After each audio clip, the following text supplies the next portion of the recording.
MMA Sport Play မြန်မာမှာဒီတစ်ပတ်ရဲ့စိတ်လှုပ်ရှားစရာ UFC ပွဲစဉ်တွေက main get ပွဲကိုကျွန်တော်နဲ့အတူတူသုံးသက်ကြည့်အောင်ဗျာကျွန်တော်ရဲ့ Facebook YouTube TikTok တွေကို subscribe နဲ့ follow လုပ်ပြီးအားပေးလို့ရပါတယ်ဗျာကဲ UFC 324ရဲ့အမျှော်လင့်ဆုံးပွဲကြီးရောက်ရှိလို့လာပါပြီတနင်္ဂနွေနေ့မနက်ဖြန်မှာတော့ Warring တိုက်စစ်မှုကြီး Justin Gaethje နဲ့အင်္ဂလန်ကနာမည်ကြီးတက်လူ Paddy Pimblett တို့ interim lightweight ခါပဲလူပွဲဖြစ်ထိတ်တိုက်တွေ့ဆုံတော့မှာပါဒီပွဲကိုမြန်မာစံတော်ချင်းတနင်္ဂနွေနေ့မနက်၈နာရီခွဲမှာ main get စတင်မှာဖြစ်ပြီးသူတို့နှစ်ယောက်ရဲ့ပွဲကိုတော့မနက်၁၇နာရီဝန်းကျင်လောက်မှာကြည့်ရှုတာမှာဖြစ်ပါတယ်ဗျ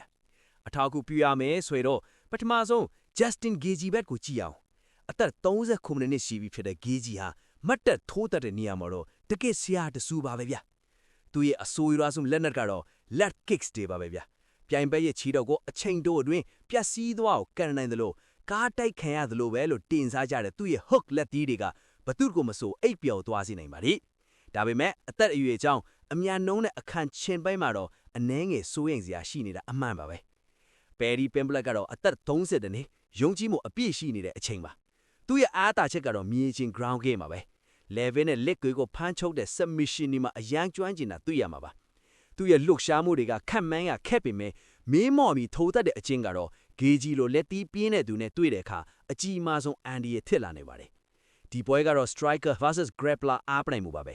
Gaethje က Paddy ရဲ့ခြေထောက်ကိုစောစောစီးစီးကန်ပြီးမတ်တက်အနေထားမှာထိန်းထားနိုင်ရင် Gaethje နိုင်ဖို့များပါတယ်ဒါပေမဲ့ Paddy ကပွဲကိုမြေချင်းရောက်အောင်ဆွဲချသွားနိုင်နေဆိုရင်တော့ပွဲကသူ့လက်ထဲရောက်သွားပါလိမ့်မယ်ရေပန်းစာမှုအရာ Paddy အားစာစီရောနေပြီမယ် Gaethje ရဲ့လက်တီးတစ်ချက်ကအရာအားလုံးကိုပြောင်းလဲသွားစေနေတာမမိပါနဲ့ကဲမိတ်ဆွေတို့ကတော့ဘယ်သူနိုင်မယ်ထင်လဲရ comment မှာဆွေးနွေးပေးတော့ကြပါအောင်ရှေ့ဆက်ဖေးလို့လဲ MMA Sport Play မြန်မာကနေအားကစားသတင်းတွေကိုအမြဲတမ်းဆက်ပေးတော့မှာပါ